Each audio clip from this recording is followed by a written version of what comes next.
नमस्कार। ओझा जी की हिंदी कक्षा में आपका स्वागत है। तो आइए, आज का प्रकरण है वाच्य। और वाच्य जो है व्याकरण का जटिल तो नहीं कह सकते, परंतु ऐसा प्रकरण है जो अच्छों को उलझा देता है। परंतु मैं आपको ऐसे पढ़ाने वाला हूँ कि आप बिल्कुल भी नहीं उलझेंगे और शीघ्रता से आप समझ में आ जाएगा। सबसे पहले देखते हैं वाच्य की परिभाषा। क्रिया के जिस रूप से ये बोध होता है कि वह कर्ता कर्म व भाव में से किसके अनुसार प्रयुक्त हुई है। फिर से देखें, क्रिया के जिस रूप से यह बोध होता है कि वह कर्ता कर्म व भाव में से किसके अनुसार प्रयुक्त हुई है, प्रयोग की गई है। इसका तात्पर्य होता है कि जो वाक्य की क्रिया होगी उसका चरित्र, उसका कैरेक्टर कर्ता के अनुसार है, कर्म के अनुसार है या भाव के अनुसार है। तो यदि कर्ता के अनुसार होगा तो क्रिया का लिंग वचन वो कर्ता के अनुसार हो जाएगा, और यदि वह कर्म के अनुसार होगा तो कर्ता का लिंग और वचन कर्म तय करेगा। जैसा कर्म का होगा वैसा उसका होगा।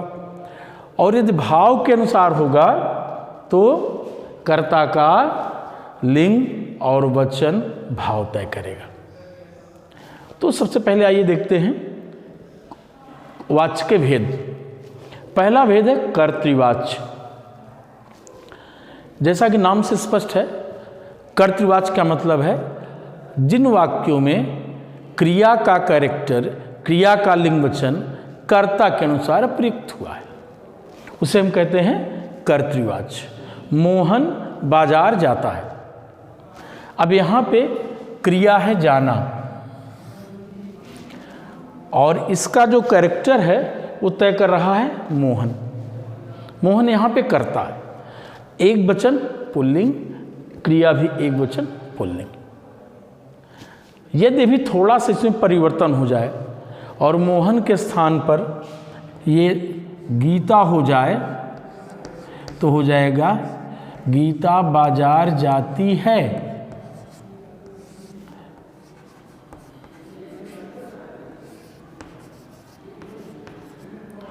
तो आप जैसा देख रहे हैं, अब यहाँ पे क्या हुआ, जब यहाँ गीता हो गया, कर्ता का लिंग बदल गया, तो यहाँ पर जाना क्रिया जो है वो स्त्रीलिंग हो गई।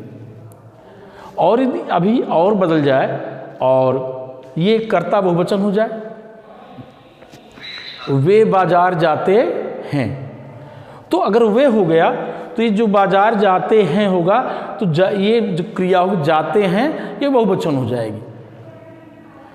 तो अर्थात जहाँ पे क्रिया का चरित्र कर्ता तय करता है, क्रिया का लिंग वचन कर्ता तय करता है, उसे हम कहते हैं कर्तृवाच्य।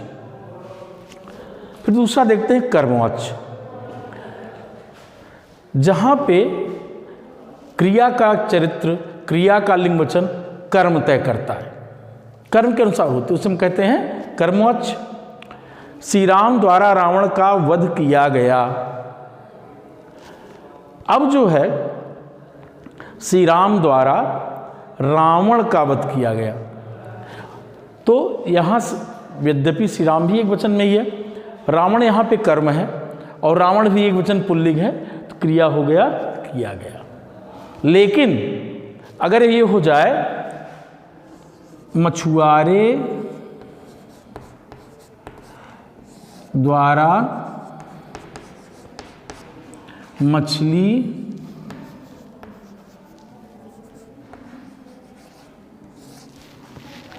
पकड़ी गई,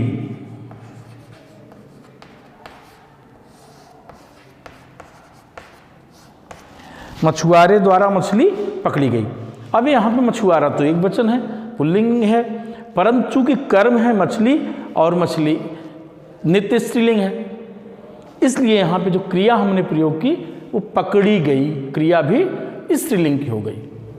अतः क्रिया का यहाँ कैरेक्टर, क्रिया का चरित्र मछुआरा नहीं तय कर रहा है, मछली तय कर रही है जो कर्म है, इसलिए इसे कहते हैं कर्मवाच्य। अब तीसरा देखते हैं भाववाच्य। भाववाच्य में जैसा मैंने पहले बताया कि क्रिया का जो कैरेक्टर है वो भाव तय करता है। अब प्रश्न है कि भाव क्या है, और ये बड़ा ही जटिल प्रश्न है जो सबको घुमा देता है, क्योंकि वाक्य में भाव कैसे से निकाला जाए, भाव क्या है। तो वास्तव में होता क्या है कि जो मुख्य क्रिया है वो भाव बन जाती है। भाववाच्य में जो क्रिया का मुख्य स्वरूप है वो भाव बन जाता है और आगे जाता लग जाता है, तो जाता जो है ये क्रिया हो जाता है यहाँ पे।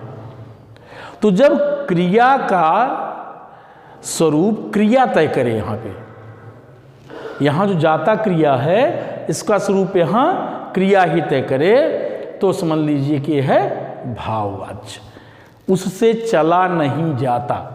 अक्सर इसमें क्षमताओं की बात होती है, खाया नहीं जाता, पिया नहीं जाता, सोया नहीं जाता, और ज़्यादातर अकर्मक क्रियाएं होती।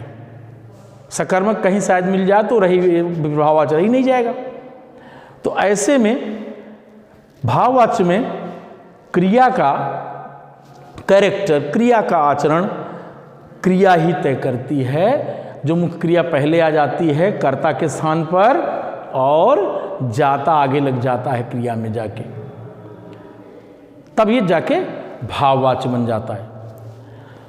तो ये आपको मैंने वाच्य पढ़ाया संक्षेप में, चूँकि समय का भी ख्याल रखना है, आप जिससे पूरा वीडियो देख सकें, तो आप इसे देखेंगे, एक बार, दो बार, तीन बार देखेंगे, सुनेंगे, और उसके बाद जो आपको प्रश्न दिए जाएंगे उनके उत्तर लिखकर भेजेंगे। आज का पाठ इतना ही, धन्यवाद, फिर मिलेंगे।